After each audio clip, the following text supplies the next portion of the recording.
Yeah. What is up, everybody? It is your boy, MM2K of PNTS Network, MM2K Gaming, Hard Knock Digital Culture. You know what I'm saying? CGTV, Broadband Bullies, right? Triple B in the house. You name it, I'm part of it somehow. And I'm here with a special video. Wow. Who was expecting this based upon all the rhetoric you were hearing on the internet? The CMA has decided to block the ABK deal. Wow. So we're going to go over all that. We're going to go over it. And I want to do it in 3 parts. I'm not going to take forever doing it. Y'all know how I can bloviate and all of this stuff, but I'm not going to do that this time. Because the reason why this show is important is, frankly, we tried to tell y'all. We tried to explain this and break this down to y'all, and people didn't listen. MM2K, you're a fraud because you used to like Stadia, you like Xbox or whatever, and that makes you a fraud because you don't stick to one thing regardless of what's happening, and you don't practice in this childlike fan loyalty that we brand loyalty. Shout out to the third human for subscribing. You don't participate in this childlike brand loyalty thing that we do. You go where the products and the games are, and now you're out here giving kudos to PlayStation, so you're a fraud. So anything that you say is a fraud. Okay, we're gonna get into that. We're gonna just cover that, why that's a farce, real quick, and then we're gonna go directly into the meat and potatoes. But shout out to everybody that is here, everybody that is watching this live. This really threw me off track because normally what I do on Wednesdays is I try to take a break and I do like a lot of member content, but this is superseding my member content time. So what I'm going to do today is for 24 hours, everybody that's watching live, I'm going to give you the live information. I think for 24 hours, I might change my mind. I'm very spastic about this stuff. For 24 hours though, the belief system is I'm going to leave this open to the public for 24 hours. Then after that, I'm going to lock it down for the members. If you're not a member and you want continuous access to this stuff, then what you're going to have to do is you're going to have to go to patreon.com/PNTS network, become a member there. If you're a member of Cloud Dosage, which is our cloud platform, I'm gonna get into all that in a second. You can also listen to this.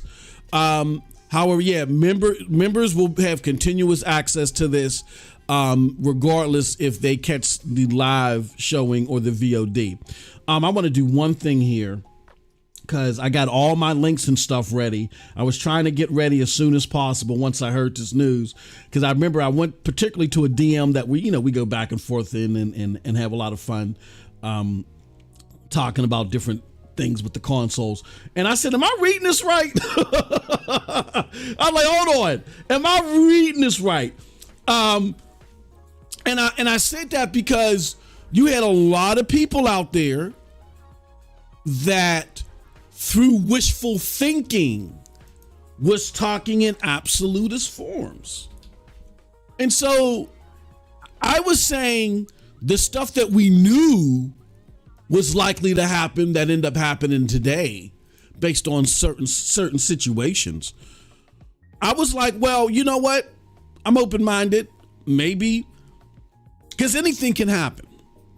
So maybe something happened behind the scenes and XYZ is not going to happen based off of these scenarios. So maybe the deal is going to go through, or CMA, I don't want to say the deal is going to go through, but CMA was going to approve the deal without certain contingencies being made.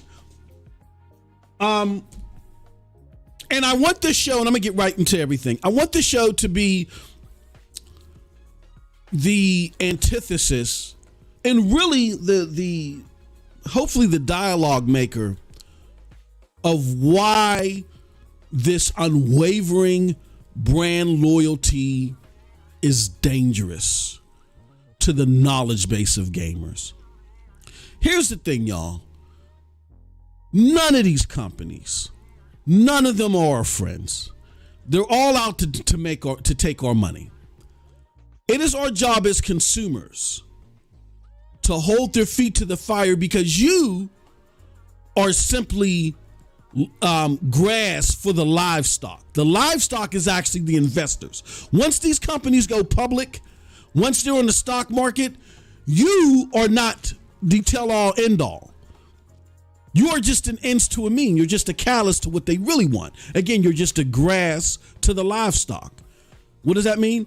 That means that they use your activity to feed and wave all the blinking lights to the investors because they really want the investment money. And how they attract the investors is by showing them that they got you on the hook. So what you want them to have you on the hook about is providing good products and services. You don't want them to have you on the hook because they got a whole bunch of controllers. The CEO is nice. He wears limbo shirts on stage. He says nice things and he gets a whole bunch of awards. You don't want that. What you want to be on the hook for, what you want the company to make money for, is by providing you goods and services. Like Jim Ryan can be the ultimate jackass, and that's fine. You know why? Because at the end of the day, even though he might slide some slick stuff in here and slick stuff in there, he has to provide the games and services that his clientele wants. He has to come through. He has to show and prove. There is no 10 years of waiting with them. They can't afford it because the people under that ecosystem, they expect. Now, is everything perfect over there? Absolutely not. Hell no. I'm just becoming a player base, a regular player over there. It's absolutely not perfect. But that's what you want. You want market-driven activity from the execs based upon them providing good games and services to you. You don't want investors to be attracted because they got you on the hook because they keep kicking the can down the road. And you had a lot of rhetoric out here that was trying to excuse, wait till next year. I can't wait till you see what we got for you next year.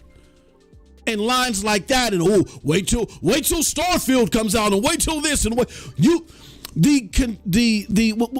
perpetual state of wait was the product, and it was being excused. Now, don't get me wrong, I get that people appreciate Game Pass, but as things have been exposed and the veil has been lifted, we see that y'all might go and taste a lot of Game Pass stuff, but nobody's really like jumping all in it all like that. Don't get me wrong. I understand that under their financials, they had the biggest quarter three, the second biggest quarter three. But you know what was the first biggest quarter three? Was last year's. So they're actually trending down. And under this quarter three, to be fair, Hi-Fi Rush launched. So that could have gave it a boost. But then they lifted the dollar entry thing, the loophole.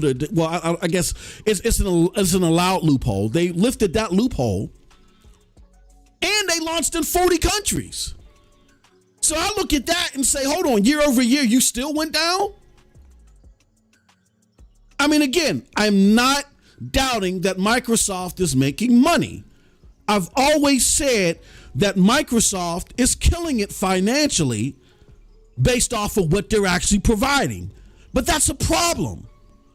Again, if they got you hook, line, and sinker based off of what's coming down the road, that's not good. The people at Sony know that they have to provide quality content. Look, they're kicking Microsoft's ass. I got people like Cold Blood Sensei and other serious Xbox fans in the crowd that are saying this year isn't enough. Now, say what you want about Forspoken, but that was another AAA game that was out there, and people that I know that have played it have enjoyed it. So another AAA effort that's already been released early in the year. There's people are still feasting off of God of War, DLC content from Horizon, PlayStation VR was released, and they're like Spider-Man and what's it called? Final Fantasy 16 isn't enough. They expect quality and they expect it routine. That's what you want your execs and your company to have to provide regularly in order to attract investors. Not this perpetual state of wait. So hopefully this is a conversation starter to say to all those out there that felt like they were doing the right thing, we're just defending our brand. You are consumers first and foremost. You are not sports fans. When you rally behind a team or football team or something like that, that's because brand loyalty is the product. And then there's financial benefit from the brand loyalty. They build a stadium. They have games there. There's extra tax, sports loyalty tax and stuff like that that's being gathered from them. They build roads. They build schools. They make your municipality better and all other stuff. That doesn't happen with retail purchases. They provide something, you buy it, end of story. They're not showing up at your school and making the water and the water fountains taste better. So that old sports analogy thing got to go. We are consumers first and foremost, and we got to hold these companies accountable. Do not fall and die on the sword of perpetual state of wait. And that's what was happening with this deal. It was perpetual state of wait, and there were some things that were happening in the periphery that we said, hold on. Even if you are waiting for this deal because you want it to happen, there are some things that Microsoft isn't doing that maybe the fan base, if they really want this deal, need to urge them to do. And all of y'all was just sitting there gobbling up whatever Microsoft and whatever ABK was saying to you. You was just taking it as gospel and making excuses for it. And the legal people that report on this, they have failed you, right? Slam dunk. There are no arguments, this, that. And they failed to cover this in entirety. Why? Because legal hacks are not the best people to go to talk about the market. People with experience with the market are. Guess where your boy works? 25 plus years, Fortune 500 company. I've dealt with regulators. I don't deal with them just in courts. I've had to get calls from regulators and I've cringed. Oh my God, having to do reports, get my manager and their managers involved. I know how these people think. And when we saw the revelations of cloud being mentioned first and foremost at the beginning of this, we said, that's going to be a problem. And we knew that the cloud deals, as who they were offered to and how they were structured, were not going to be enough. We talked about what needed to be done in 2022, and I'm going to show all of that to you right now. So hopefully this is a conversation starter that stop relying on those that just focus primarily on brand loyalty. Yes, I've jumped to different platforms. Why? Because I go where the quality is at. I don't base my faith on a Fortune 500 company that's not sending me a paycheck. I don't owe them anything. They owe me. My loyalty is only bought with quality. That's as far as my loyalty goes. When you don't provide, I move. This isn't the damn Denver Broncos. I'm not from Colorado. So hopefully this opens that discussion. I wanted to put that out there before we got into anything else. If you have any questions, please put them out there in the chat. I will definitely answer them the best way that I can. All right. And we're going to get to the bottom of this. So let's talk about it. CMA deal was blocked. I'm going to put it up here on the screen. Well, before I do that, I want to show you guys a couple of things first. Shameless plugs. This is our website, PNTS Network, where we talk about and show all things gaming. We got game streams, all that stuff from our contributors, everything. If you like the content here, you can go to pntsnetwork.com, go to members, click on MM2K Gaming. It'll give you access to all my links. And then look, this video is even up there, so you can click on that and watch that live on the page. You know what I'm saying? So definitely check that out. Also, because cloud gaming is going to have a serious weight in our discussion today, come and join us over at clouddosage.com. Understand why we focus so much on cloud gaming. Again, like the CMA, we're not saying cloud gaming is going to revolutionize gaming tomorrow, but we understand that because of its rate of growth, its CAGR, that analysts and people in the market, those are the people that matter when determining what is a sector, not legal hacks. Okay? They can make arguments all they want, but who determines what a market is are the analysts, and not the analysts that are stuck on what's happening now, the analysts that have to do the heavy lifting of seeing what's good now and projecting what's going to hit in the future. Because look, a lot of investment isn't bullish. Everything isn't about, oh, let me put $1 in now and see what happens in 3 months. Everything's not like that. A lot of people invest in things to let it sit for years. That's what the market is about. That's a major part of the market. So I get confused when I see analysts say, well, why is a decision being made about something that isn't popular now, just because it has projections is going to be popular in the future? Because that's how the market works. And I get certain analysts only work in the now, but you got to get away from your desk, get out of your silo, and talk to other analysts who have a wider scope of looking at things in the future. When you do that, you'll better understand what's going on. Shout out to Purple. Hey, oh my gosh. Round of applause. Let me tell y'all something. Perp, shame on me. Shame on me. The illustrious Purple Haze. Perp, you're not a, let me see here. You're not a mod. We got to change that. And Vet, I saw that you weren't a mod, so we got to change that.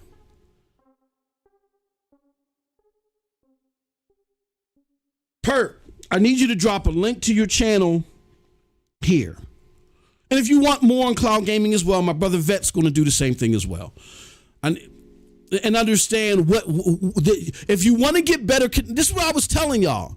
I wasn't telling y'all, oh, you got to drop everything and get into cloud gaming, but understand what's going on. You had a lot of people that were capping for Xbox and capping for Xbox on the cloud that didn't understand cloud gaming. They didn't understand what was going on. They just went by what they were told by Phil and company.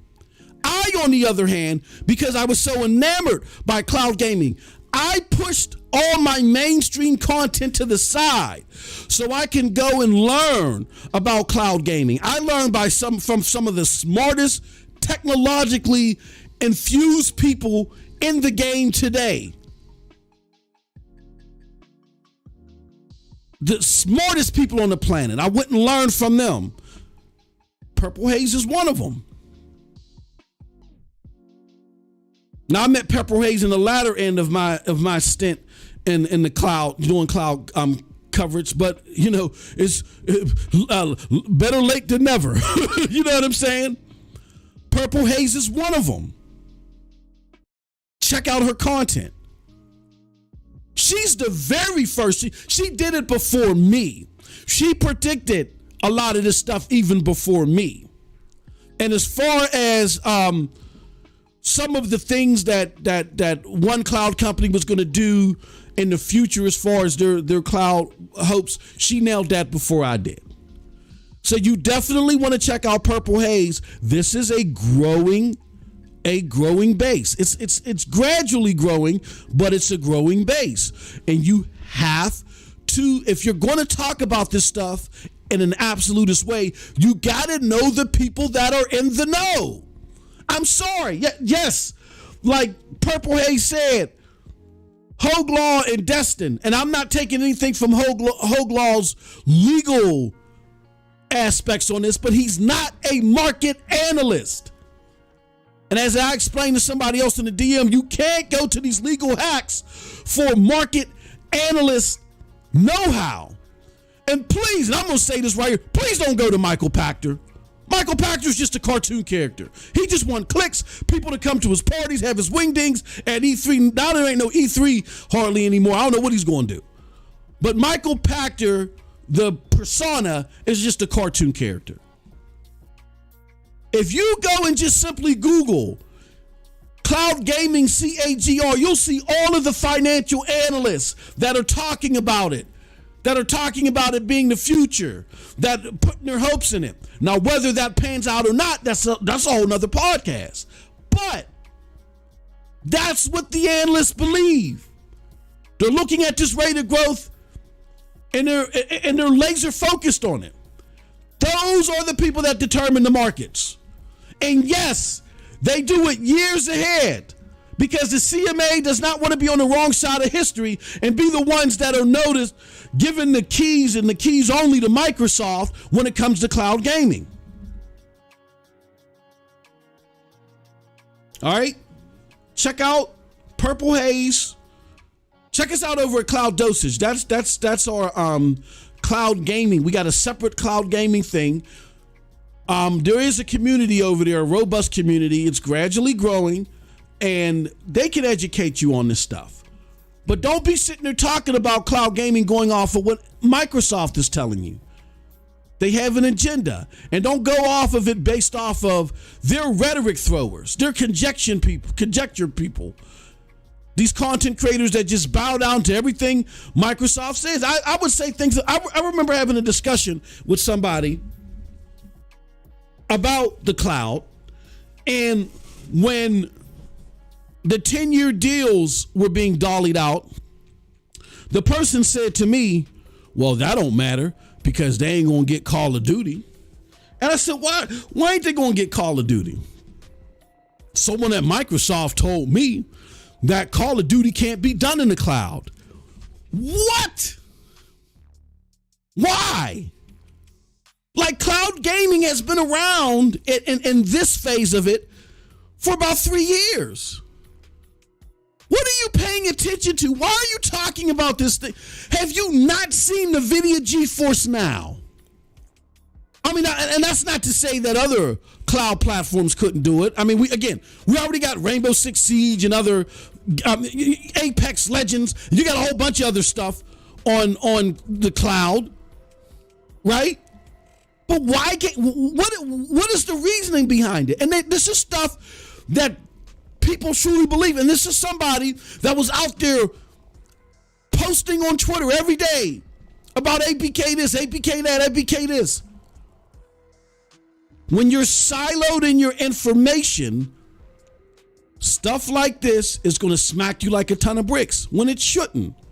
A lot of you are too smart for this, but you're caught up in this brand loyalty game. People are getting benefited from slinging this rhetoric around and capping for these companies, and it's not benefiting you. Stop falling for it. Hopefully this conversation will help open that train of thought. All right, let's go to some of these comments, and then I'm gonna get right into it. Cold Blood Sensei says, let's go. Hold on, let me fix that. We got to fix that. Hold on, let's get down to the theme. What theme is that? Let's use the Ubimos theme. Okay. Make default. All right, there we go. Cold Blood Sensei says, let's go.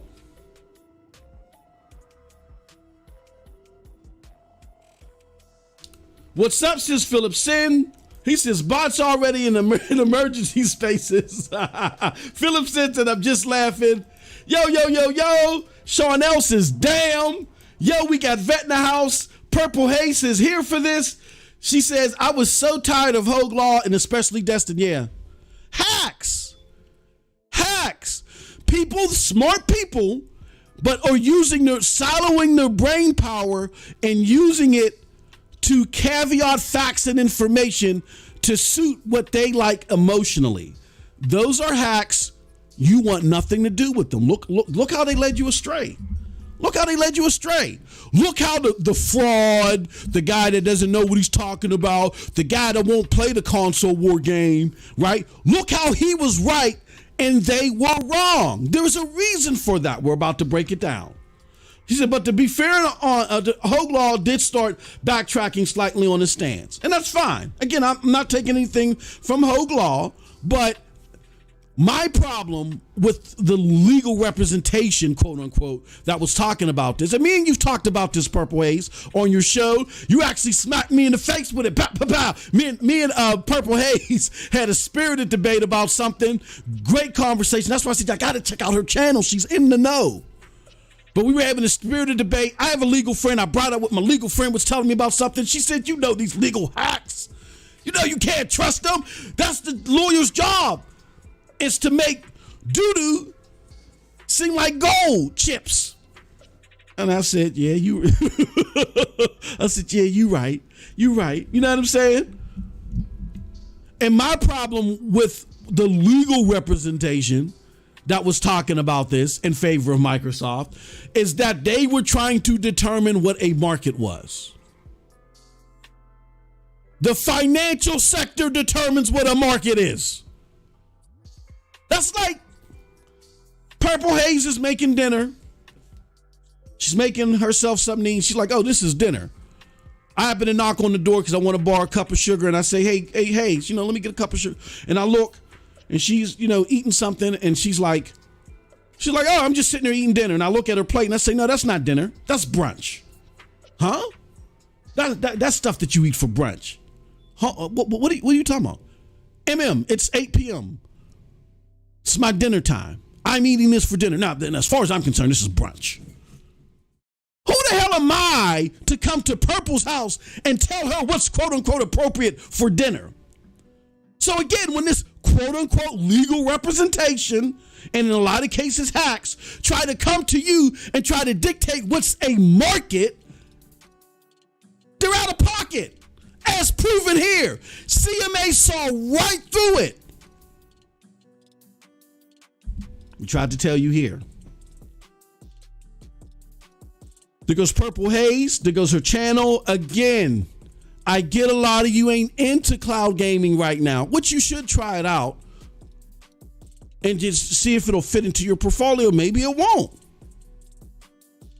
But if you're going to talk about it, if you're going to eliminate it from a discussion, you should at least be in the know. Maybe it's because I'm old school. Maybe it's because before Google and phones, you had to go to a library. Like if you wanted to have a smart discussion about something, your ass had to go to the library. You actually had to take the time, check out a book, go to the library, be quiet, read the whole book, find there wasn't a magical button that can pull out the page that you wanted. You had to read the whole material. You had to do your due diligence. Maybe it's because I'm from that era that I'm having a hard time understanding why a lot of you talk absolutist about stuff without knowing what the hell you're talking about.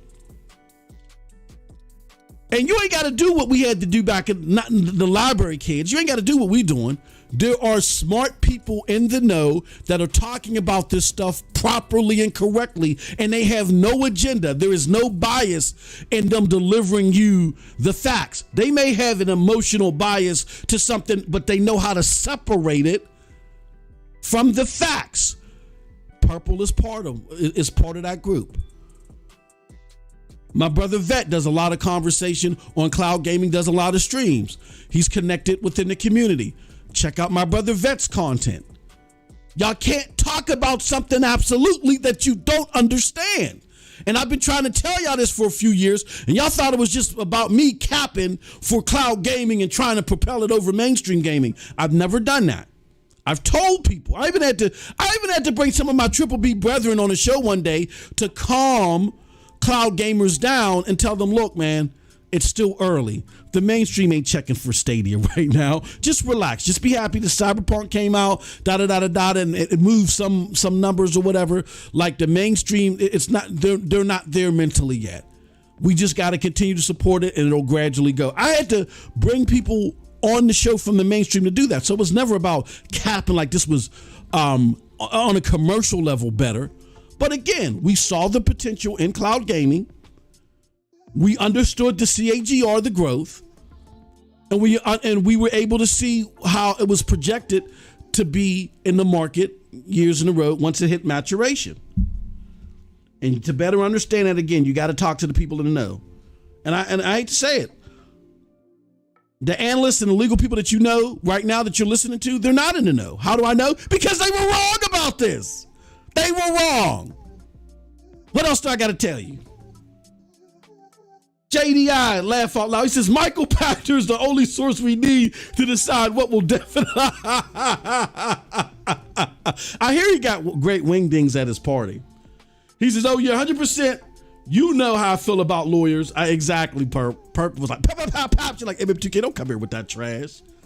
And she said, oh, MS knew what the market was. They deliberately made deals with people who weren't. And thank you. Yes. If the market aspect of it was false,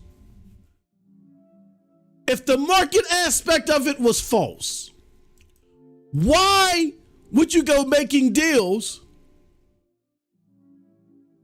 with something that's not part of the market? You know why? Let me show you something. You know how we do. Let me show you something. You see the name of this group that made the judgment today? Competition and Markets. Markets Authority. Competition and Markets Authority. So again, Microsoft was trying to convince y'all to get y'all rallied up. This ain't a market. Some of the legal hacks out there were trying to do the same thing.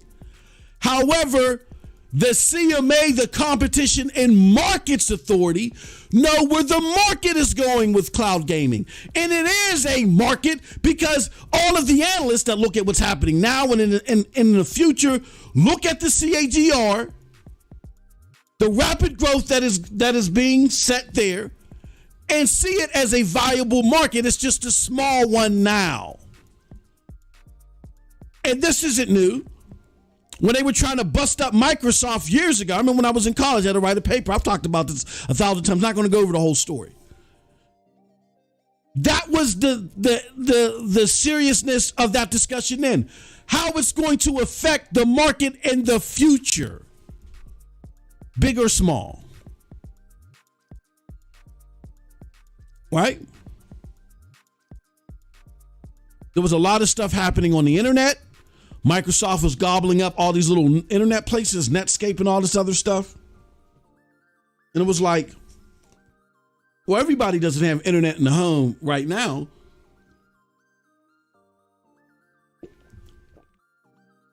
You could have made the argument that even though it was bigger than the cloud, that when they were trying to bust up Microsoft, the internet wasn't super huge back then. That's not what it's about.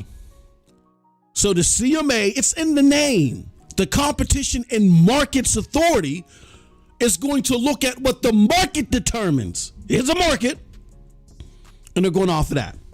All right.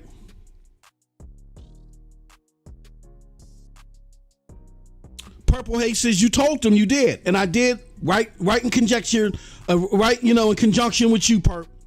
You were spot on. So I told people to go check out your content. They drowned out by the loudmouth liars. Yep. So what's the importance of FTC in the EU now? Well, the FTC, cold blood, now they got something to piggyback off of in regards to this decision. They also brought up cloud gaming. They're going to double down on that. Microsoft thought it was a good strategy to have its lobbyists go work with certain senators and Congress people to start bringing up this false equivalency of Sony drowning out competition and drowning Microsoft out of the competition. It's not going to work. That aspect of it's not going to work. So the EU's already made their decision. The EU's done. They said the deal's okay to go through. But with the CMA blocking it and the FTC likely to follow suit, Microsoft is going to have to win this on appeal.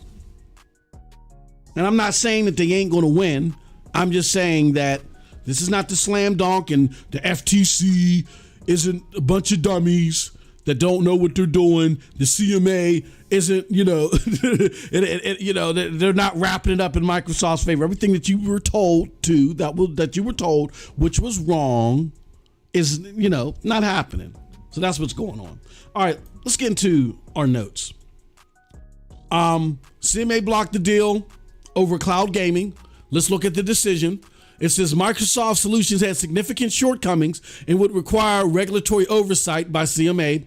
Panel chair, cloud gaming needs a free, competitive market to drive innovation and choice. It says the final decision, let me make this bigger. The final decision to prevent this deal comes after Microsoft's proposed solution failed to effectively address the concerns in the cloud gaming sector, outlined in the Competition and Markets Authority CMA provisional findings published in February. It says Microsoft entered a $68.7 billion deal to buy Activision, one of the most popular video game publishers in the world. In January 2022, the CMA launched an in-depth review of the deal, blah, blah, blah, blah, blah, blah. Okay. Cloud gaming concerns. The UK cloud gaming market is growing fast. Monthly active users, and we talked about this too. I don't know if you remember, Perp. We talked about this in 2022 because, look, there's a whole bunch of analysts, financial analysts. If you listen to Purple Haze, if you go to Cloud Dosage, check out Vet's streams when he's talking about it, and other people. Rock. Shout out to Rock. You check these people out. They're going to show you that when these financial analysts come up with these cloud gaming reports annually, I lose the name right now of one of the sectors, and I get folders and folders of this information. But as they come up with these projections annually, they're talking about the growth of cloud gaming and how it's really exciting to all the analysts. And I just find it amazing that, again, the legal hacks and the people that are out there talking about it, they've never gotten any of these reports. The UK puts out most of these reports where they're gauging cloud gaming interaction, and you're seeing it go from less than 1% to where it's now like closer to 3%. Like, cloud gaming is probably booming the fastest, I think, and I haven't seen any of the recent projections, but I think it's booming the fastest in Europe, or in the UK particularly. All right. And then what helps it is the fact that Amazon Luna has expanded over there. They said now Microsoft already accounts for an estimated 60 to 70% of cloud gaming services and has other important strengths in cloud gaming from owning Xbox, the leading PC systems, Windows, and global cloud computing infrastructure. The deal would reinforce Microsoft's advantage in the market by giving it control over important gaming content such as Call of Duty, Overwatch, and World of Warcraft. The evidence available to the CMA indicates that absent the merger, Activision would start providing games via, now listen to this. It says absent the merger, Activision would start providing games via the cloud platforms in the foreseeable future. So Activision's going to make it available on the cloud anyway in the future. It's going to happen with or without Microsoft. And probably it'll be more lucrative for them to do it without Microsoft because they ain't got to worry about cannibalization via Game Pass. The cloud allows UK gamers to avoid buying expensive gaming consoles and PCs and gives them much more flexibility and choice on how to play.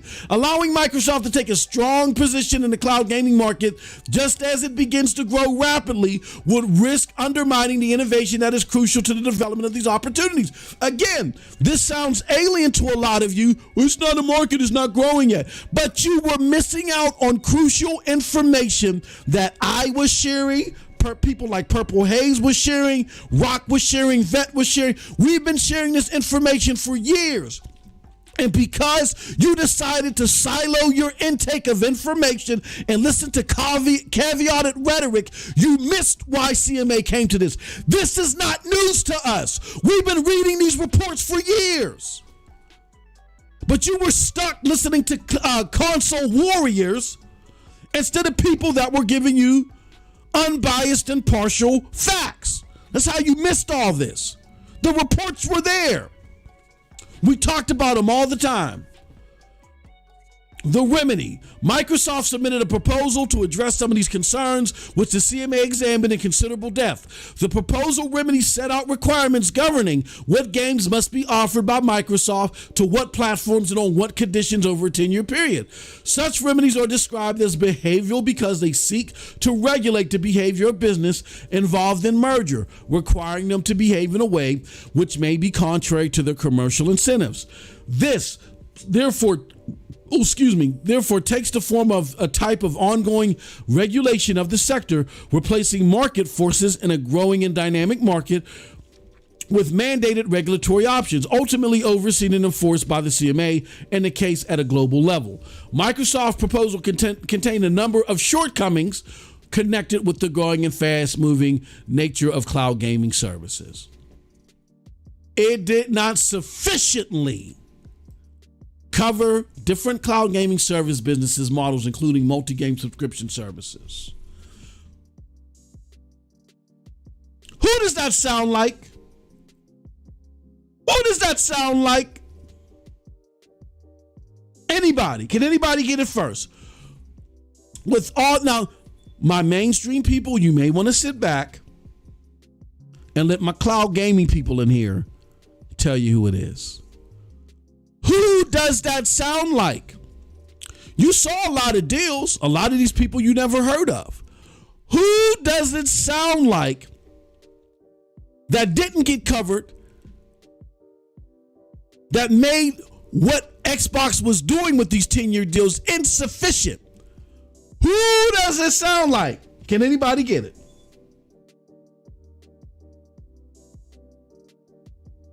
Who does it sound like? Shout out to my brother Petter Games, also of clouddosage.com. Thank you, I appreciate it. We all had our finger on the pulse, Petter, and your articles that you wrote and the conversations that you have, the whole community had our finger on the pulse. The mainstream wasn't listening to their detriment. All this wealth of information was out there and they did not listen. Why?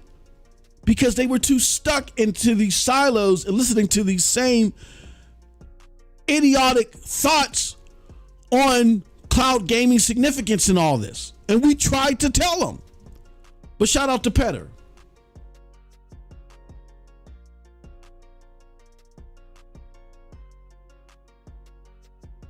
There you go, Perp. Tell them.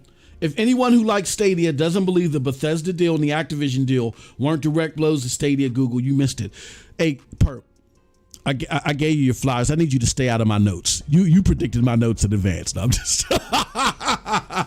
I'm just joking. No, continue to drop knowledge on them. Because I want you to say it. Because Perp didn't even know I was doing this. I haven't, and shame on me, I haven't talked to Perp in a while. So it's not like I was like, hey, Perp, check this out. This is because she's in the know. It's because she has the knowledge base. And it's because we're in the know. We understand the knowledge base too. So a lot of the stuff that you see Perp dropping in this chat, you're going to see in my notes. And it's all a mystery to you because you were listening to the fanboy warriors. Get out of your silos. Follow the facts. Hashtag follow the facts.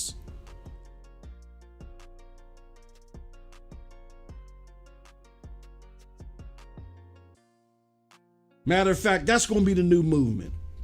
Because I'm sick of how the internet works.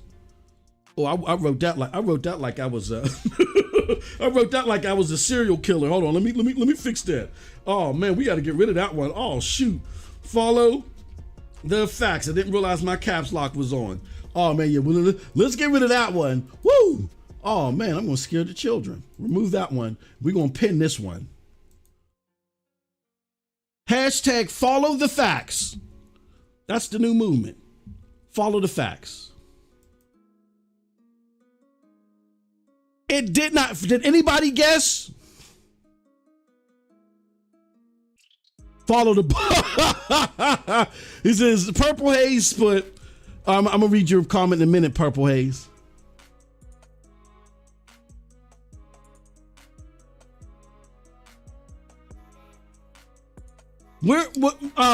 Did anybody, nobody guessed who they were talking about? Let me tell you who they were talking about.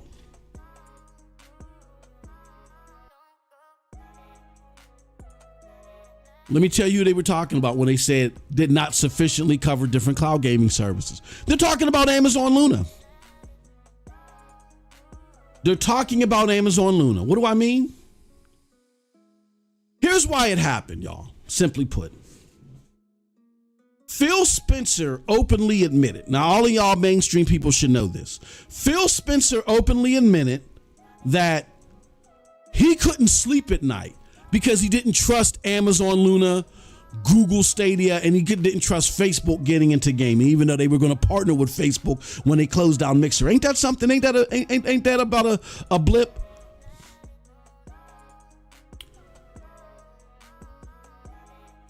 He kept saying it over and over again. I can't sleep at night. Remember that? Remember that bull crap? You shouldn't trust Amazon. He kept saying it over and over again. And then information kept trickling out and it was rumored by very credible sources that Microsoft wanted to buy up the game to protect games from Amazon and Google. You had content creators, very well-known people, very connected to Xbox, saying this publicly, that they wanted to smother Google and Amazon out because what they were trying to do is they were trying to garner your support for all this. They were trying to get you out of your protest mode of consolidation, and they were trying to get you to approve this. We're doing this to protect games from Google and Amazon. Let it happen. Let us compete. All that bull crap was like a mind game with you guys. So what happened was they made their intent known, and then they started acting on it. And just like Purple Haze said, if anyone who likes Stadia doesn't believe, or anyone period, that the Bethesda deal and Activision deal weren't direct blows to Google Stadia, you missed it. Absolutely. Because they said they were trying to protect gaming from those entities, and it was known that Microsoft had an open checkbook to combat. It was broadcasted everywhere. They had an open checkbook to combat Google and Amazon. How do you combat Google and Amazon with a checkbook? Are you offering more money to developers so they can come to you? No. Are you using your checkbook as to make your games cheaper or open up markets? No. Then what are you doing, Microsoft? Oh, we're using our checkbook to buy up games and IP and publishers that if they align and put their products and services on Amazon and Google's cloud gaming structure, that could blow them up. Why? Because Google and Amazon have something we don't. They have game streaming services that are extremely popular. And once they can join those cloud services with the game streaming services, we're at a disadvantage because we had to close down Mixer. We closed down Mixer and we decided a new strategy. We're just going to smother them out of the game. Think about it. I'm Ninja, or I'm PewDiePie. Hopefully I got your ears now. I'm PewDiePie or I'm Ninja. And you know how that game streaming community is. They love these content creators. And so the next Call of Duty Superfied Warfare 9 is out. And by this time, it's available on Google Stadia and Amazon Luna. Right? This is hypothetically speaking. And I'm Ninja, and I'm playing the game, and I'm like, okay, via Amazon Luna's technology, if you have Amazon Luna 2, you can actually play this game with me instantaneously. What I'm going to do is drop 5 codes in the chat for the game and invite 5 of you in this game with me. Oh my God. Oh my God, Josh, I get to play with Ninja. Oh my God, man. You signed up for Luna, dude? Reverse side with PewDiePie. Advanced Warfare 9, Super Duper 9 is over on Google Stadia. Through, what is that? Crowd Play. I'm now inviting 5 people that have signed up for, all you got to do is sign up for Google Stadia. And all that's doing is activating it via your Google account. That's all you're doing when you sign up for Stadia. Activate Google Stadia on your Google account. Accept these 5 codes, and I'm going to pull you in this game with me. Now, not only are you watching your favorite content creator, now you're actually playing with them. That's magic that only Google Stadia and Amazon Luna would have, because they're not opening those APIs to Xbox. They're not opening them up to anybody at the moment if they're staying in the game. Right?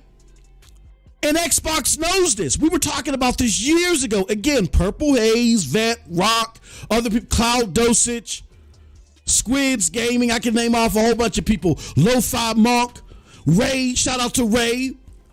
We were all talking about this years ago. That once that dynamic is set, Xbox knows that they've lost if it's all about who got the best games. They already got the better performing platforms. They already perform better. Now it's about who got the best games. Now Call of Duty's on Amazon Luna. It's on Google Stadia. Yeah, it's on Xbox too, but that power dynamic of connecting you to the content creator is not available with Xbox. It's a losing proposal for Xbox. So what do? We smother them out. We open the checkbooks, and they were too vocal about that. And the CMA is basically saying we would have to routinely watch these guys and make sure that they weren't leaning towards that. And that's not what we want to do. We don't want to have to sit there and routinely watch these guys. So in order for this deal to go through, they have to eliminate that as a possibility. You don't eliminate that as a possibility unless all of the entities that made you take this strategy on are now remedied. Now, Google stepped out. They did so prematurely. That's a whole different podcast. We'll talk about that later. But Amazon's still in it. And Amazon expanded. Where's Amazon's deal?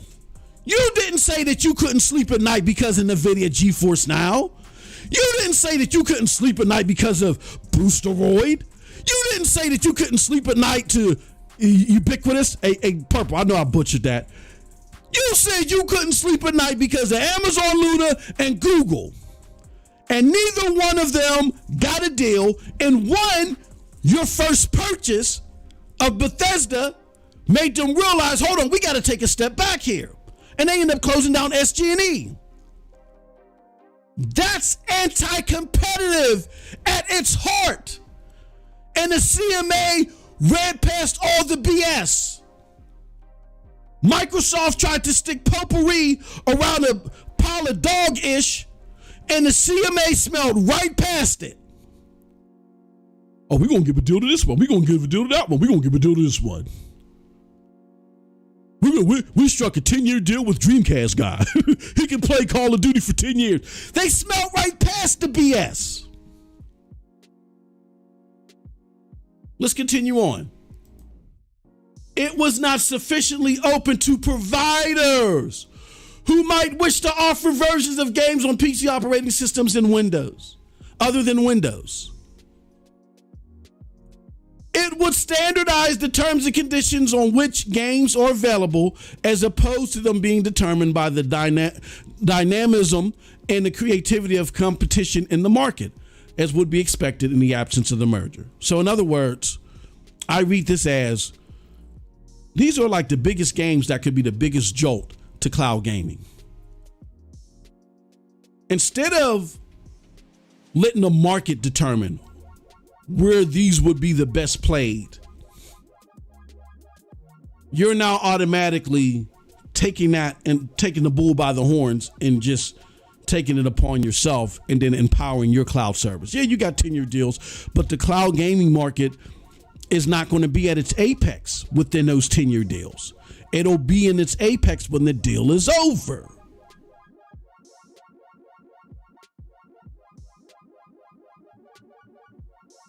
Given the remedies applies only to a defined set of Activision games, which can be streamlined only in a defined set of cloud gaming services, provided they are purchased in defined set of online stores. There are significant risks of disagreement and conflict between Microsoft and cloud gaming service providers, particularly over a 10-year period in a rapidly changing market. Again, people may hear that. I get that a certain analyst may see that and say, hold on, but it's not big now. It's not filling my spreadsheet now. It doesn't matter. If you paid I reached out to a lot of these people, combated what they had to say, and I was courteous about it in some way. As long as you weren't a jerk about it, I wasn't a jerk about it. And showed people market information that they refuse. And you refused at your own detriment. Look at you now. Cloud gaming is big. It's a big thing that's being heavily regulated, not just in global financial markets, but particularly in UK. Most of these reports are coming out of UK, if not just Europe.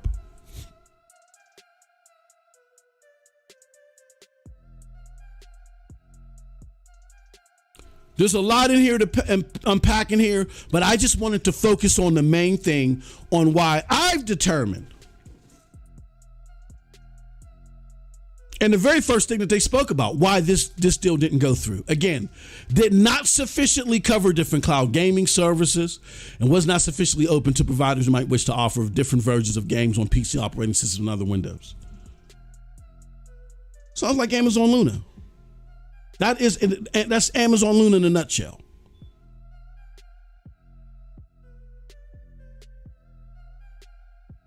Now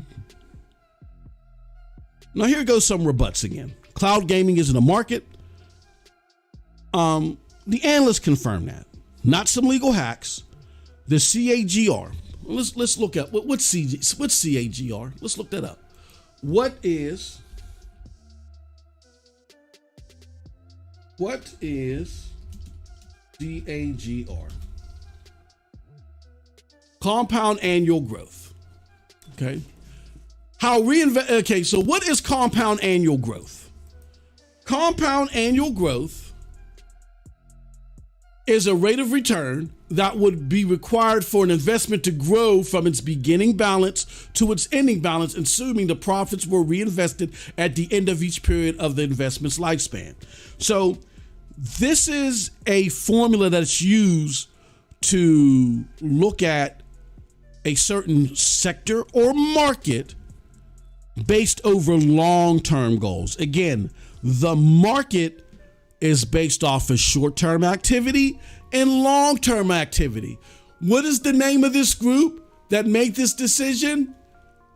They are called the Competitions and Markets Authority. So they don't just look at short-term stuff, they look at long-term stuff. And CAGR is a measurement of long-term investment. Over a long period of time, the CAGR, based upon cloud gaming's current activity, if it continues trending the way that it does, and there continues to be reinvestment in it in the sector, not necessarily for revenue purposes, but reinvestment purposes. If they keep reinvesting in it year over year over year, its CAGR is then determined.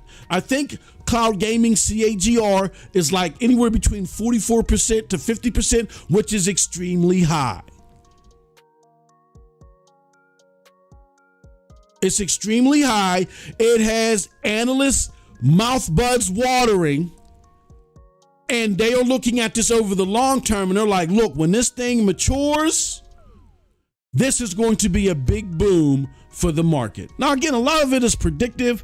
It may not work out that way. Something can happen, of course. But again, the Competitions and Markets Authority, they believe in the market. They follow market projections. They put faith in those projections. So because they do that, anything that's going to harm the market in entirety, whether it's short term or long term, is a threat. And they pronounce why they figure it's a threat, despite cloud gaming being a relatively small market now. It doesn't matter.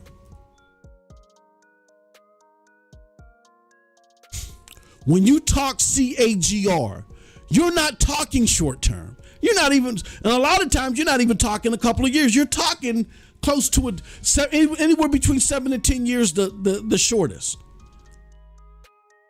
And if you Google cloud gaming CAGR, let's do it. For issues and giggles, let's do it.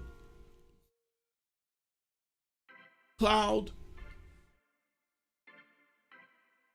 gaming.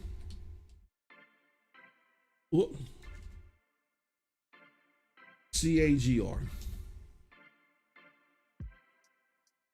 Look at whoa! Wowzers!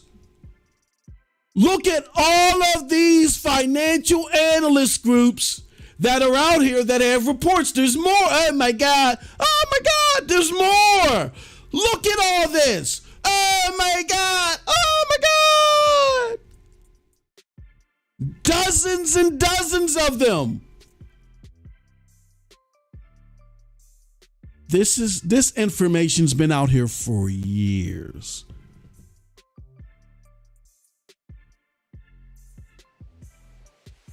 Look, and let me show you something else. One last thing, and then we're going to move on to our next point, which is what we actually predicted. Let me go to my manifesto.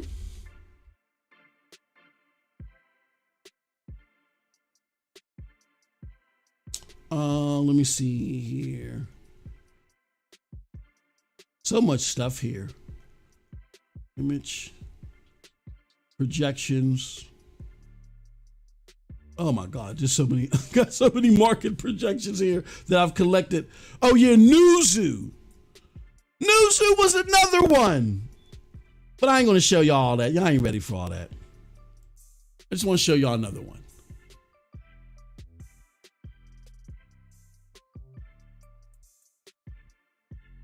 How cloud computing changing the world of games. Oh, guess where this is from? Is that Billy Bob and them's? No. Is that Ray Block and them's? No. That's NASDAQ. Can I make that bigger for y'all? NASDAQ is reporting on this. One of the first groups that did this. This report is like 3 years old, where they talked about the CAGR of cloud gaming. Let me make this a little bit smaller so I can find the part. I'm going to control find CAGR. Okay, it's estimated. Now, this was again back in 2021. It's estimated that cloud gaming revenues will exceed 1 billion, and they beat that. I think wasn't it 2 billion per? They beat that estimate. They already had a high CAGR. At this time, it was 47.9%. So it was already a sky high CAGR, and they beat that projection. So it's growing even more rapidly. I think instead of 1 billion, it was like it exceeded 2 billion. The global cloud gaming market is projected to be 7.24 billion by 2027. Now, again, when you look at gaming overall, it's still a relatively small sector, but it's growing at such a rapid pace that they're looking at, again, 10 years from now, that it's going to hit a boom. NASDAQ was reporting on this. This is not a mom and pa rib shot. This is NASDAQ. Y'all missed all this because your information is siloed. This is a shock to you because, let me tell y'all something, and I'm going to continue on. Somebody had reported, like when CMA had dismissed Sony's revelations about why they didn't want the deal to go through, the way it was reported at first was that CMA approved the deal. Remember that? And don't go deleting all y'all tweets from back then. That was the thing, that CMA approved the deal, right? And I said, hold on. And the people in this DM can verify that. I said, they approved the deal without concessions being made to Amazon Luna? I said this a month ago. And they were like, well, yeah, whatever, blah, blah, blah, blah, blah, right? And then, come to find out, they didn't approve the deal. They had just dismissed the console concerns.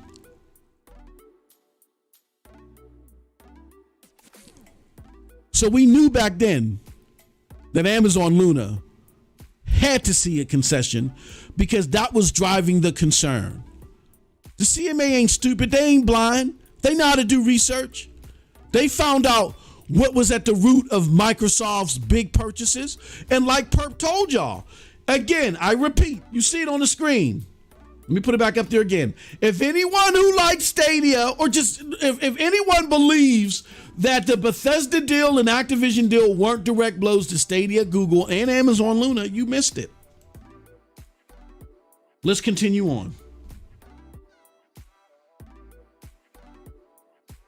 on. Jim Ryan did this. Okay. He may have raised concerns about everything he could. He threw the kitchen sink out there because, again, it does have a financial impact on him. I think Sony, when the deal was announced, lost, $20 billion in market share revenue? So, of course, he's going to raise concerns. This is what he has to do as a CEO. If the shoes were reversed, you would hope that Microsoft do the same thing or get rid of Phil or Satya. You can't blame this on Jim Ryan. Stop. Whose fault is this? Based on everything we laid out, I'm sorry. And y'all go, do y'all go ragging on him again? It's Phil's fault. Phil was the main mouthpiece out there talking about, I can't sleep at night, I can't do this. And then following his rhetoric, they were talking about Microsoft's strategy was talked about on podcasts, and the internet never dies. And I got a few that I'm thinking of that I'm downloading as we speak. sorry, my internet connection is going wonky. I'm downloading as we speak that people were following up Phil's conjecture, his rhetoric about not being able to sleep at night, thinking of Amazon and Google getting into gaming. And people were saying that the strategy was to smother them out. That was a direct line from Phil. Phil is the reason why this got that attention. Now, the bird seeds were there on why they were doing this, but they made it publicly known about these anti-competitive practices. We're just going to smother out a completely new incomer from being able to compete. That is the root of anti-competitive. And they announced it. You can't blame Jim Ryan for this. This is on Microsoft, Xbox, and the mouthpiece was Phil Spencer. Now, if Phil was driving that communication, I don't know I don't know what Phil's future is at Xbox. Even if he wasn't driving the communication, he's the face that was gibbering it. He might become the scapegoat. This is going to be huge and detrimental to Xbox if this doesn't go through. Because if the deal doesn't go through, don't they still got it? Well, what is it? They got to give Microsoft, they got to still give Activision $3 billion. Wow. This was not Jim Ryan's fault. Jim Ryan may have been the most publicly vocal person who was raising concerns, but believe you me, he wasn't the only one. And it wasn't hard for CMA to spot it and to confirm the concerns that were being brought up because Microsoft got arrogant. They thought because they got this person on Twitter and this person on YouTube and these people that are, giving their unwavering loyalty, even though Xbox ain't never even sent them a free code. Y'all can talk about me and Stadia all you want. At least they gave me a backpack and a water jug. No, they done more. Shout out to the fantastic people that were directly running Stadia. Shout out to all of them. But yeah, this is the fault of Microsoft, Xbox, and the mouthpiece was Phil Spencer. Now I want to show you. Now we want to get into the part. How did we predict this? Okay. And I got 3 videos up here I'm about to show you. Let's start off with the first one. We knew once the cloud gaming verbiage got up there, we knew that this was going to be talked about, right? Hold on, why? I got 2 of this. Oh shoot, what's going on here? Shout out to Squid. Squid is live. Okay, there we go. Here, let me fix that because I got to fix the other video too.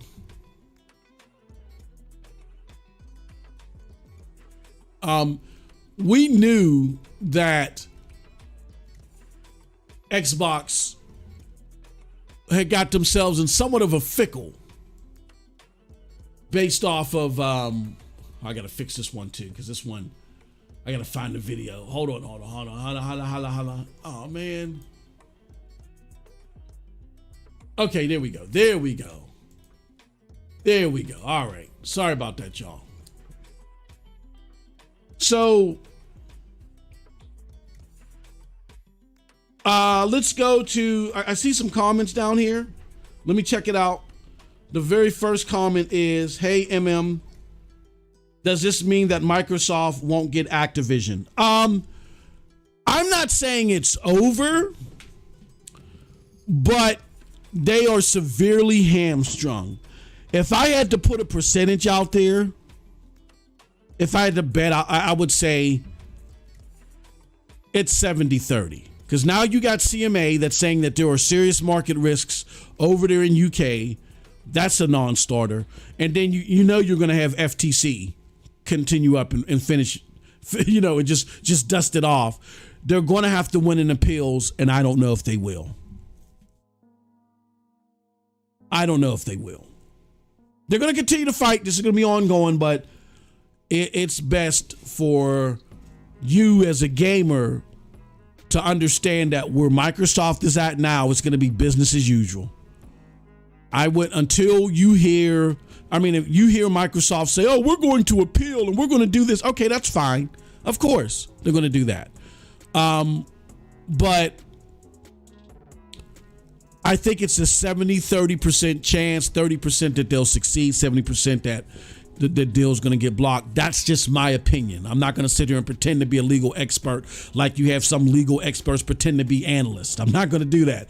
This is just my thoughts on the information that I know right now. I think that there's a 70-30% chance, 70 in the realm of it's not going through, 30% chance that it will go through in appeals. But as a gamer, I would care no more about, well, Microsoft filed this injunction and, ABK document CB4 3876 hot sauce says this. Now, I wouldn't be worried about that until a final decision is made. Who cares? Now it's business as usual. Now Microsoft has to compete with what they have. And if they got to compete with what they have, if they can't financially strong arm their way to success the way that they hoped, they weren't successful with the management team that they have now, are they going to make changes? All right. That's how I would look at this. But great question. All right. So I got the 3 videos up. Hold on. Give me a second.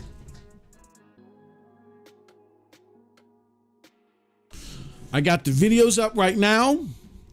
And let's do this. Let's take a look at the very first video. So the very first video was Stadia news. This move could land Call of Duty on Stadia. What did I talk about? Now check this out. This is over on Cloud Dosage. I'm gonna put footnotes in the chat here. Proof 1 that we predicted this and that we called this. I put that in the chat. So you guys are going to want to bookmark that and check out that video after this. We said that once the FTC and the CMA started naming cloud gaming, that Xbox may have to make concessions. And I talk about it in my thoughts. I'm not, for the sake of time, I'm not going to go over everything here. So it's not the longest video. It's running short of 20 minutes, but it's broken up. There's tags on it, so you can check out sector for sector. My thoughts is particularly where I talk about where I think the concessions are going to have to be made. And this video in particular is really focused on CMA, as you can see.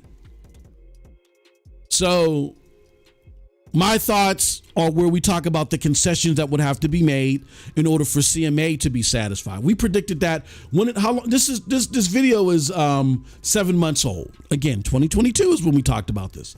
This video is 7 months old. The next video is the risk Xbox faces now after FTC got in. Proof 2. We talked about when FTC then now follows up what CMA is saying, and they decided they want to block this deal. We gave y'all information on that, and we talked about FTC's involvement. You'll have my final thoughts there, where we kind of echo a lot of the same stuff. Again, as you see in this video, we once again talk about Amazon Luna. You see Luna right there? Luna has to be satisfied here. In order for this deal to go through, we talk about that and we add more perspective to that. And the last video is Microsoft claims Xcloud does not use Azure and it ignites Twitter. The reason why this video is relevant is because it goes into a lot of the bogus claims that Xbox tried to use against CMA, and how we told you that those bogus claims were not going to work. And as seen, when CMA talks about the advantages that Microsoft have, they talk about Azure. They say Microsoft already accounts for 60-70% of the global cloud gaming services. They got the leading PC operating system and a global cloud computing infrastructure in Azure and Xbox Cloud Gaming. We told you that argument wasn't going to work, and we told you all the way back. We told y'all that 6 months ago. In 2022, we already told y'all that. And we got laughed at. Check out all those videos, and they explain to you how we predicted this outcome was going to happen unless Microsoft made a deal with Luna. Now, to answer the previous question that was posed to me by the homie Geosalis, if Microsoft then changes their mind and then offers a deal to Amazon Luna, which blows up their whole strategy, they're trying to smother Luna out, then there might be consideration. There might be consideration. That would then, in my mind, make the CMA's decision 50-50. But then that would totally blow up Microsoft's strategy, because Microsoft then would be now bringing the games, the popular games, to Amazon Luna that they didn't want to bring. And I'm telling you, Amazon Luna is a hell of a platform as far as performance. It destroys Xcloud. The only problem with Luna is that they don't have the games. But if Microsoft keeps bringing games to Luna, and this is a scenario that Microsoft didn't want, if they got to make concessions to Luna right now in order to pass these deals, then what's the point? Because they were doing this because of Luna and Google. Don't get me wrong. Part of the King thing, the mobile, is big for them, and yes, they could extend their growth on PC, but their big thing was they wanted to smother out Amazon and Luna. So maybe me saying this is the main reason isn't totally accurate. I would say now at this point for Activision Blizzard in particular, it's 50-50. 50% of it was to smother out Amazon Luna. They already succeeded and Google bowed out. And the other 50% was to get these massively global IPs for mobile and PC. But if they gotta do it now, believe you me, if they continue to make purchases, they're going to have to do it because of further concerns of consolidation and anti-market practices. So that means more games that you are providing to Amazon Luna while your cloud infrastructure is still crap because of the decisions that you made, you're defeating your purpose. And then when Amazon Luna connects connect, you know what I'm saying? Like if you bring Call of Duty to Amazon Luna and then Ninja starts going live and says, hey, look, if you got Amazon Luna too, you can play with me. I'm giving out 5 codes. All you got to do is sign up for Amazon Luna. Oh my gosh.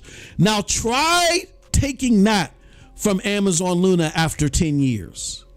Y'all going to be back in the courts. You know what I'm saying? And CMA is already predicting this.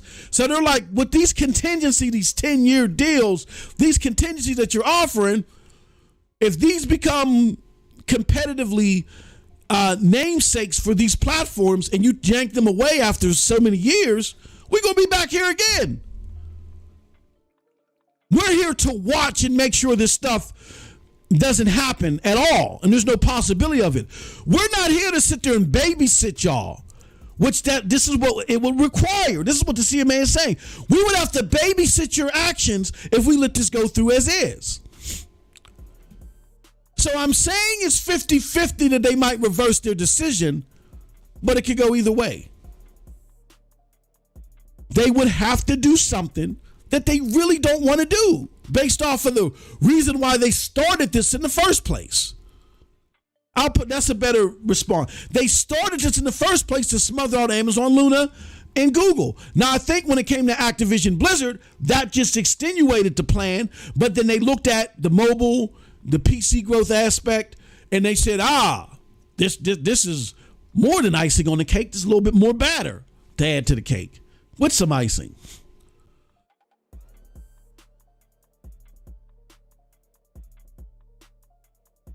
All right. So, again, we knew that once cloud gaming verbiage was brought up, first by CMA, then FTC, we knew Xbox's smother them out strategy was going to bite them in the rear end. And we predicted it. Those are the videos talking about it. Check them out after this broadcast. We predicted concessions would need to be made to keep the deal ongoing. And we specifically said, we don't see this deal going through unless concessions are made with Amazon Luna and Google at the time, but then Google bowed out.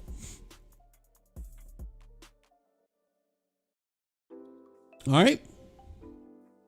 So let's get to our final part, and then I'm just going to answer questions in the chat. What happens now? I only got 2 bullet points here. It's very simple.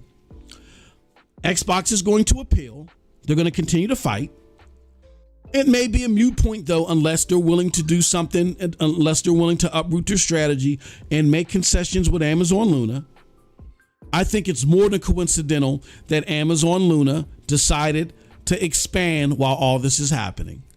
And the reason why, and I think another underlining point on why Amazon Luna had to be involved is when you look at the CMA projections and stuff like that, when they were talking about cloud gaming, they showed at first it didn't include Luna. And then secondly, it did include Luna. The second projections were, what was it? Luna and Google was considered to have 1 to 5% of MAUs. So now Luna's in it. So out of these 5 competitors, you're only offering deals to one, Nividia Geforce Now. They didn't necessarily offer PlayStation Now a deal as far as Call of Duty. I don't think they did in the cloud. I think they did for the subscription, the regular subscription without the cloud integration. Because, you know, PlayStation Now or PlayStation Plus now has multiple tiers. And the cloud component is the last tier.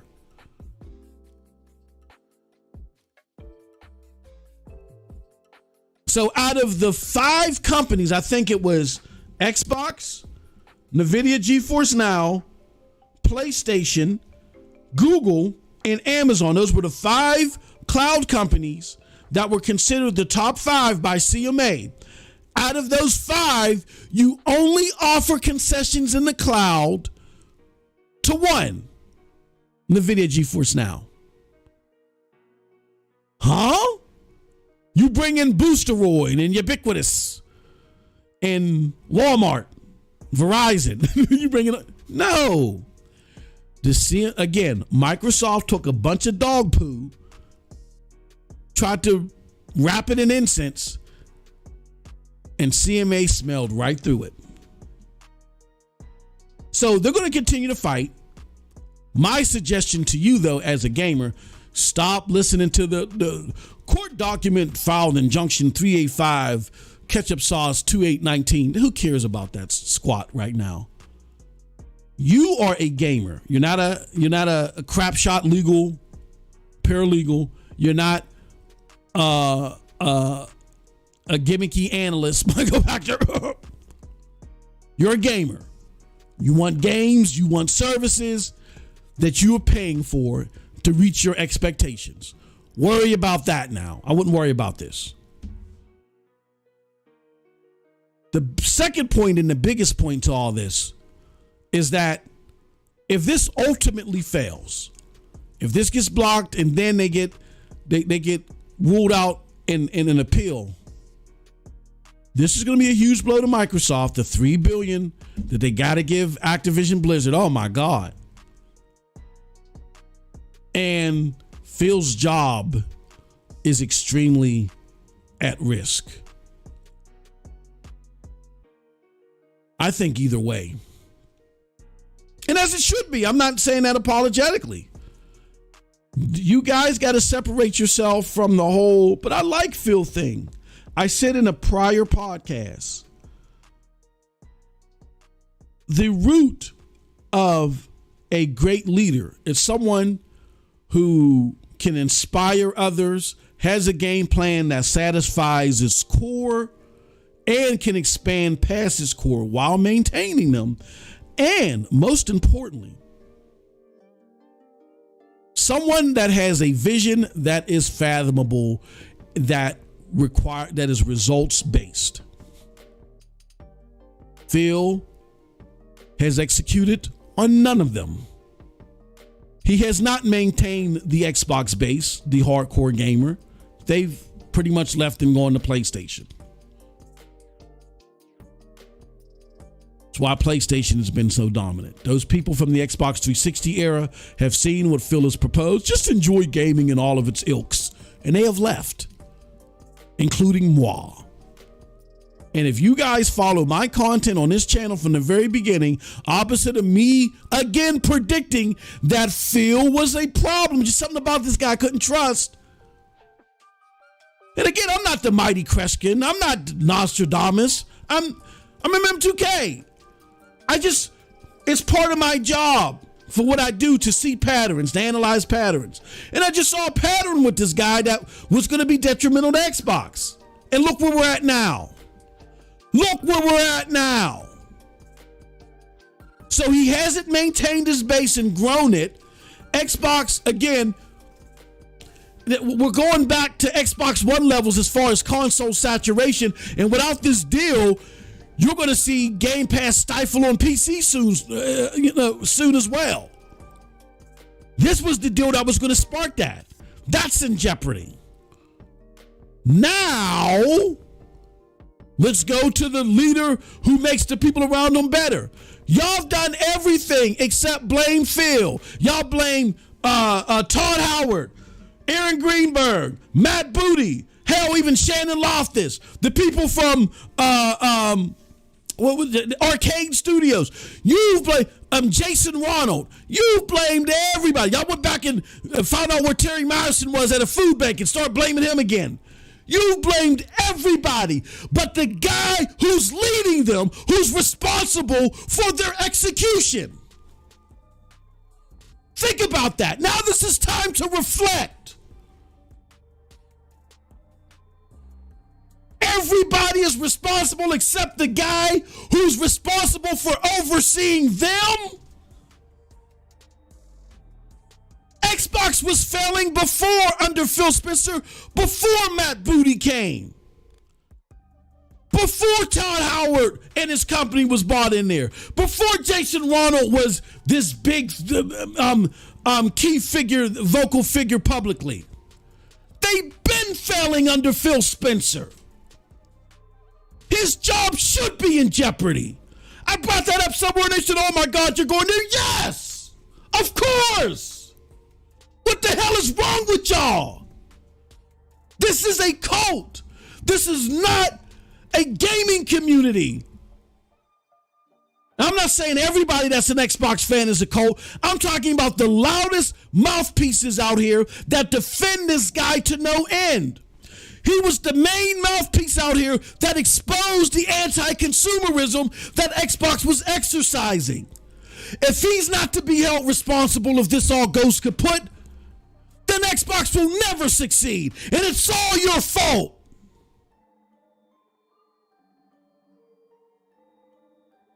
Under no other company does a leader exude this much failure. And they blame everybody else but the leader. Doug Bowser can't do it. Even Jim Ryan can't do it. Nowhere else except here. And y'all wonder why. Y'all got your hands in y'all head, y'all head in your hands, wondering why. You're the problem. You're the problem. Stop being brand loyalist. Start becoming consumers again. There's nothing wrong. And speak with your wallet. You deserve quality because they're not looking out for you. You are just grass for the livestock. That's all you are. They've just made their product the perpetual state of wait, and you've gobbled it all up. Now you're at the end of the road. Here we go, the end of the road. You're there now. Nowhere else to go. You're going to keep making excuses for this dude? Or as a product and services, are you going to expect results? You can sit there and put your mouth on the window and stare outside waiting for positive ABK Xbox news all you want. But people need games. People need better services. They need Xbox to execute. And I don't see how this guy comes away unscathed if this all falls apart. Don't sit there and say, oh my gosh. Oh, no. And again, I say all this not to say that Phil is a horrible person. He's just not suited for the job. I remember, okay, so before I started doing what I'm doing now for the company, because they wanted to keep me, they just didn't want to keep me at a management level because I didn't. Me and my boss didn't get along. I won't get into that. We were like spy versus spy. Like we were going back and forth all the time, and it just was uncouth. Admittedly, from both of us, we didn't like each other, and also, prior to me being the type of manager that I was before I went into my current role, I wasn't managing managers anymore. I had moved to special projects before, and I was supposed to go elsewhere, and this was by request, right? And then they at the last minute they said, "No, we need you to manage again. Not at the the manage not at the VP level, but we need you to be a frontline manager." And I'm like, "What?" And they wouldn't let me go, so I had to be a frontline manager again. They couldn't take away my pay, but it was kind of like a step back, right? And I was like, oh, whatever. I had a great team though, so I enjoyed it or whatever for the time I was there. But again, I was not going to remain there. And then stuff happened, and I ended up where I'm at now, handling a very special project, still somewhat connected to that company. I mean, to the sector, but not directly. So there was a period of time during all this happening that they wanted me to handle a certain function. They were trying to keep me by handling a certain function. They were like, this function is great for you because you're an oversight person and you're good with numbers and da da da da. I was horrible at it. I stunk it up. I kept messing it up. And normally anybody that messed it up would have been gone, but again, it's something they threw me in, trying to keep me around so they can put me somewhere else and retain me. And it didn't work out. And I admittedly said, look, man, it doesn't hurt my pride. I get that you guys want to keep me, but I'm better suited elsewhere. I'm failing at this. This is bad. And they said, okay. Like, we're not going to argue with you because you are failing and the clients are pissed off. Well, we're going to let you go. We're going to let you bounce to this other area. It is what it is. I think Phil Spencer is a nice guy. I don't think this is customary of him, all the deceit and all the failure. I think he's upset about it. And you can tell in some of his tone that he's always on edge now because he cannot get a constant success in his bag. I just don't think that his vision for gaming is good for Xbox.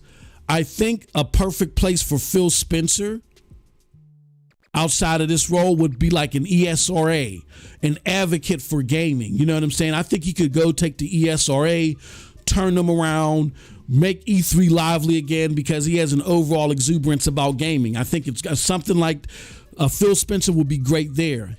A gaming company that is trying to compete in the hardcore AAA space, as they routinely said through this process, he doesn't belong there.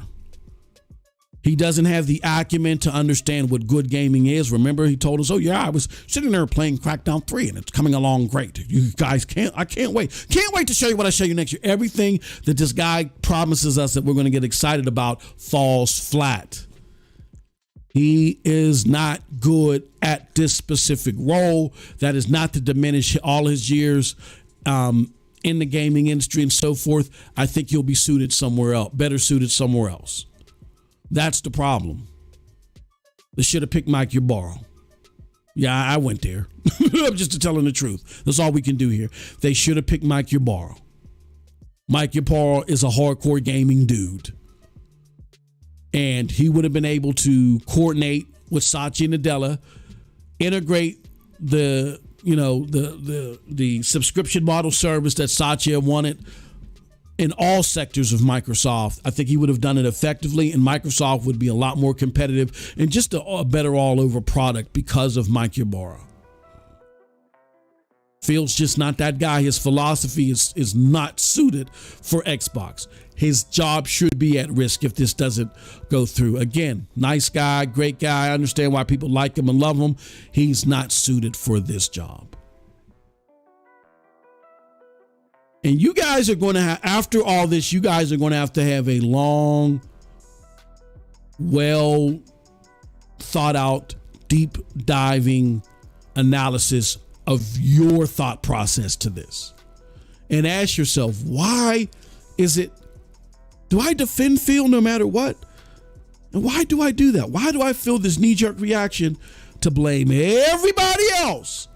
Everybody else under this guy's leadership is at fault except for him. Why do I do that? You're going to have to sit down and ask yourself that. It's come to that point.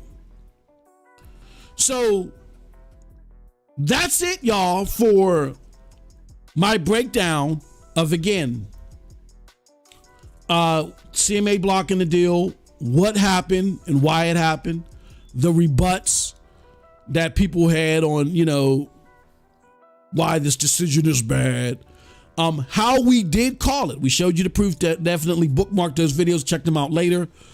And we talk about what happens now. Again, now with ABK pretty much on a serious back burner, if not on the shelf, now it's time to look at Xbox at what they do have in their possession and expect them to do better. That's it.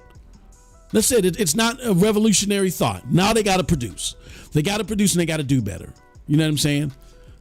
And all this superficial rhetoric about, oh, well, they went up 3% and, Game Pass is changing the game. No, it's not. No, it's not. And for those of you in the cloud gaming space, I'm going to talk to you guys later. I know some people are sulking and upset that Call of Duty isn't coming to the cloud via Microsoft. Don't worry, because CMA said it themselves that Call of Duty is likely to hit the cloud eventually. They said it themselves, and they got the information you don't. Okay, so you can either you can learn from this and really reanalyze your thought process and your approach to this, or you can sit there and fall into the fray. I haven't even seen what's out there yet. I bet you they're making all types of excuses out there, sad excuses. But whatever. All right, with that said, that is it for my notes. Let's now talk to you, the gamer. Perp says, I'll let you preach, MM2K. You got this. I need to get ready, but you have you on background. Shout out to Purple Haze. Vet Gaming said, Phil failed. Rudig. Shout out to Rudig. Shout out to CGTV. My brethren there. Xbox should spend their money how they want. Government blocking progress is silly. I think that Xbox should spend their money how they want, but when it's a detriment to gaming as a whole, and as they see it, as far as cloud gaming is concerned, yeah, and we as gamers don't benefit from consolidation. So I get that Microsoft should be able to attempt to spend their money the way that they want, but I don't agree that they should be able to buy. Microsoft horribly manages games. I don't want my favorite games under their management. I don't want. I would hate for Microsoft to buy Ubisoft and have the division under their management. Everything that has been sucked up under this current regime has failed to reach expectations. Halo, Gears, you name it. The games that have done well, the Double A, Super Hi-Fi Rush, Sea of Thieves. What? That's not the AAA gaming market that you so much say that you need to be a part of with your current strategy. So no, I don't believe that anybody should spend their money exactly how they want it and get away with it. You can attempt it, sure, but I think we need regulatories to stop stuff like this, especially when you're asking for somebody to absorb something and completely uproot the industry that benefits gamers so they can be on top. Nah.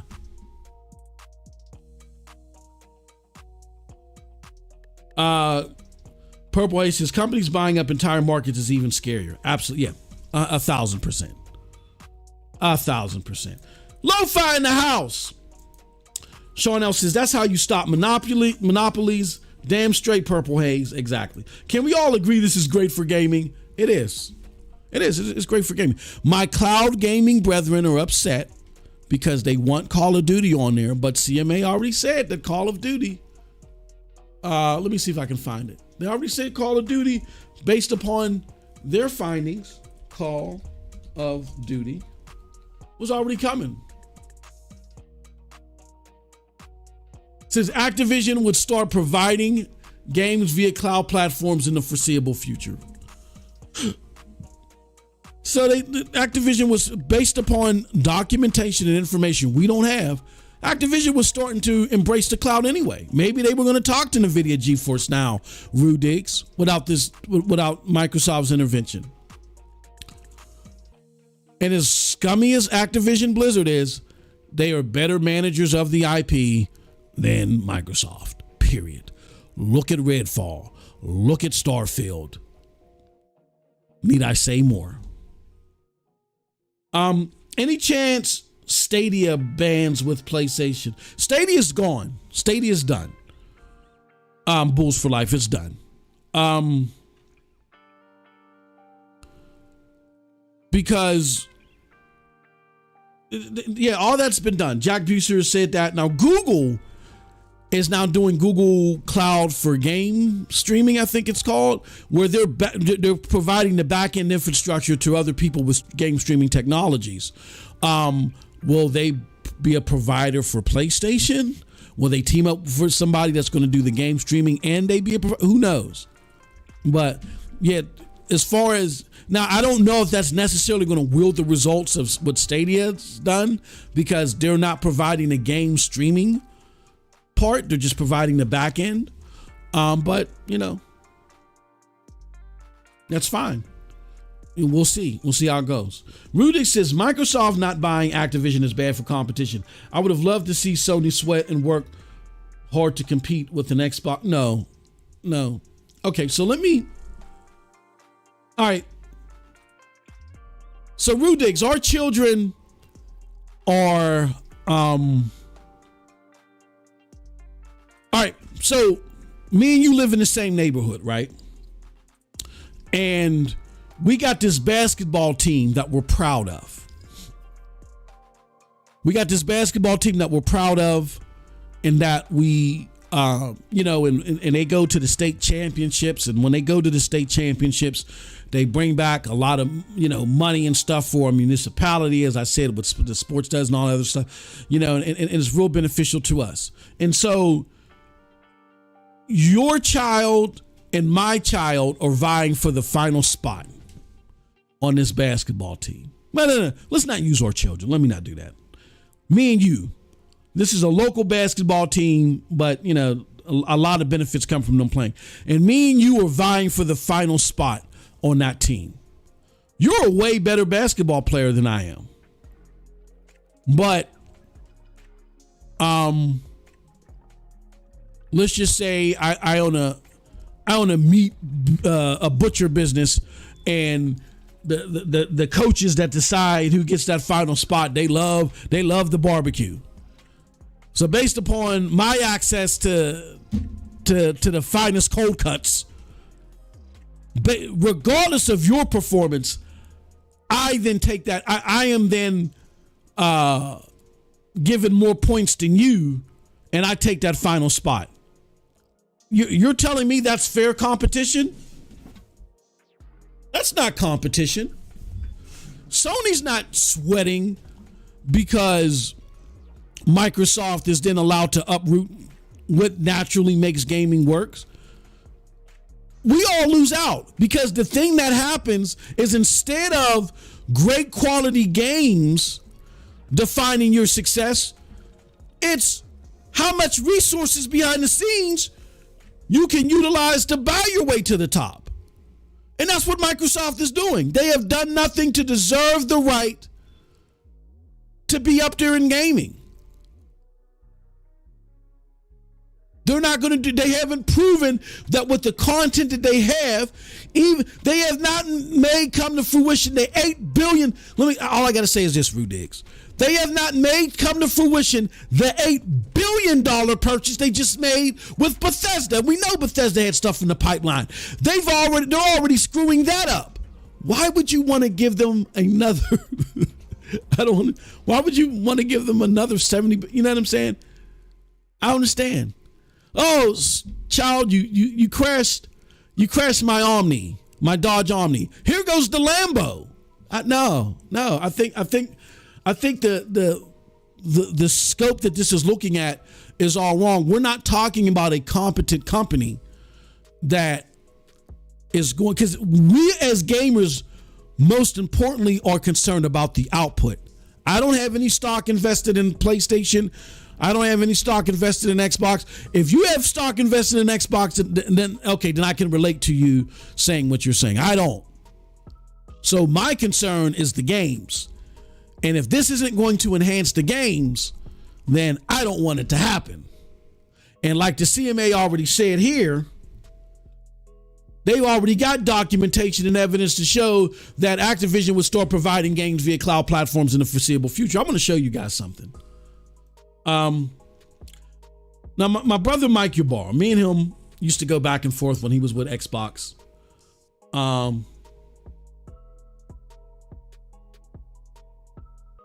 We used to go back and forth all the time, and I was out of frustration on his behalf. And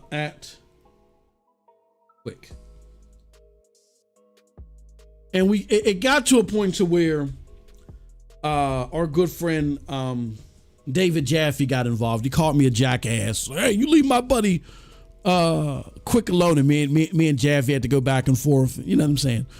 But I want to show you guys something, if I can find it.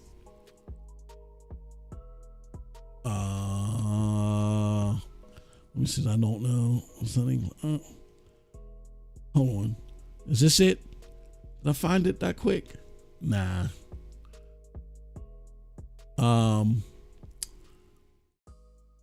Let me see. It says, oh, hold on. Replying to quick. Oh man. Jesus, I can't find it.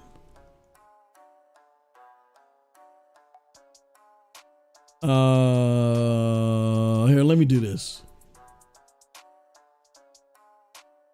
Okay, here it goes.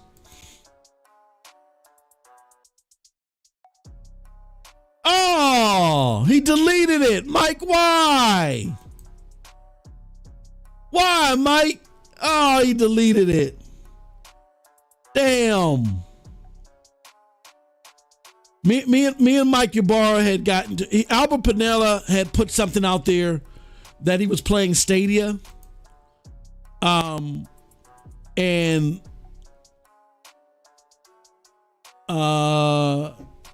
he put out there that he was playing Stadia while he was on vacation. This is before, of course, he went with Amazon Luna, Albert Pinera, that is. And Quick said, why are you playing cloud gaming? And because Albert Pinella was asking, oh, come on, dude, you gotta leave me alone. Not now. It's my homie. He always calls it the worst times ever. Albert Pinella was trying to get people to suggest how we could get a better connection for Stadia. Mike Ybarra had asked why, and I responded, well, you know, it's this, that, and the other. And I said, you know, cloud gaming is going to be something. And he responded, well, cloud has a future. And I was like, whoa, it does? Because he was always anti-cloud. I was like, oh, it has. I said, well, can you elaborate? And of course he did, but he ended up deleting the tweet. Yeah, I think that Activision was working on something. I think they were in constant negotiations with Stadia, and we never will see what that would have looked like because Stadia bowed out. And they might be in conversations with Nividia Geforce now, which honestly, out of the current cloud platforms, would be the best place for Call of Duty to be anyway. And if they can do that without having to be supplemented via Xbox, then I'm all for it. So I get that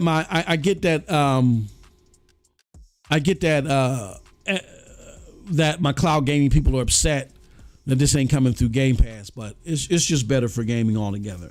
And one thing I will say about, I don't want, we're a small group. We're about 1 to 3% of the gaming market. As great as it would be that it would be happening faster for us, I don't want a single game, our desire for a single game, to be the uproot of an entire industry. You then take the reward system of actually providing great products and services as the benefit away. You would be wiping that away and exchanging it for who has the most money. And that's not what we want. And that achieves consolidation. Nobody wants that. Yo, we got Jay Wags in the house. Jay Wags, what's going on, good brother? He said, please bring Elden Ring to Stadia. He said, no, you just can't have faith in Xbox to compete without some anti-competitive ish. He says, if it's easy to make a successful competitor to COD, why haven't it happened yet? EA has been trying for, yeah, exactly. Purple Ace says, you're missing it, Rudick. Stop thinking of this as a console war thing, but you're totally valid to feel the way that you do, but we'll definitely need to do a show to talk it through. I can't wait to see that. That's going to be amazing. Did I see this through the eyes of a company owner? Rudick, as a multi-company owner myself, you want to make money, but you can't do it on predatory practices or inconvenient practices. Like, I get that you want to make money, but I can't sell. Let's just say if I have a chain where I put in poor neighborhoods and I mark the price up on my goods and services 700%, and the government steps in and says, hold on, man, you're the only store that these people can reach in this area. They're poor. They don't have vehicles. You can't do that. Of course the government should step in and do that. That's predatory practices. So on the same wavelength, when it comes to anti-competitive practices, you know, I as a business owner myself, I don't need to be given full carte blanche right to do whatever I want to do to consumers and take advantage of them. No, I don't know. No. You know, it's great to be a business owner, to be independent and try to maximize your dollar. But sometimes we position ourselves, or we may get in the mind state to where we go from trying to maximize our dollar to just greed. You know what I'm saying? And it's easy to do that as a business owner. And you can't manipulate the market and make things worse for consumers. This makes things worse for consumers because this content was coming out anyway. If Microsoft were to say something like, all of the already marketed and retailed IP that was in the works or that's already been, out retail, we're going to continue. They're going to be business as usual. It's anything new that's coming out that we are going to handle on a case-by-case basis. If they were saying something like that, I still would have a problem with the consolidation because, again, consolidation never works for consumers. But at the same token, that's more of a consumer-friendly approach. I can understand that. And CMA actually says that. They say that there's too many contingencies that Microsoft is offering with their products and services. 10-year deals, and it's only these games. No. As a fellow business owner, multiple businesses, no, you can't allow owners like us to do what we want to do off the back, whatever we want to do off the backs of consumers. As a business owner myself, I don't agree with that. Exactly. Yeah. You're an entrepreneur. I'm sure you've had to shut down before. When the forces that shut you down are due to anti-competitive practices, then come with company owner angle. Yeah.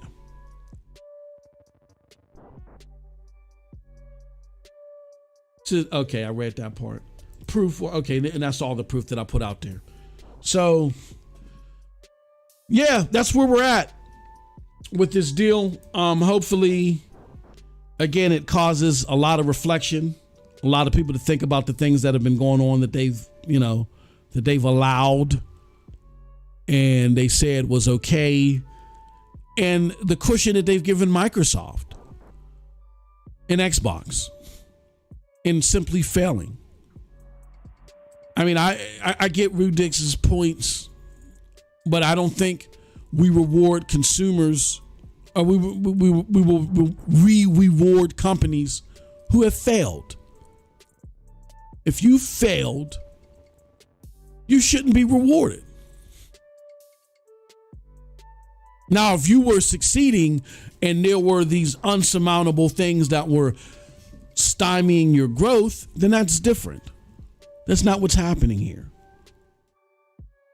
And it's time for everybody to start acting like consumers again. when you're consumer minded, you think about what's best for the gaming market altogether and its consumers, and you stop worshiping a brand. I'm going to put one last thing up here. If I can find it. Let's see here. Why did there's certain things that I don't bookmark that I should bookmark. Shame on me. All right, let's go back here to the profile. Let's see what I can find. Why this is... give me 1 second. Okay. I want to put this up here and let this sit there and ring in the back of your heads, or for all of those of you that were sitting there raising a brand despite their lack of productivity and success.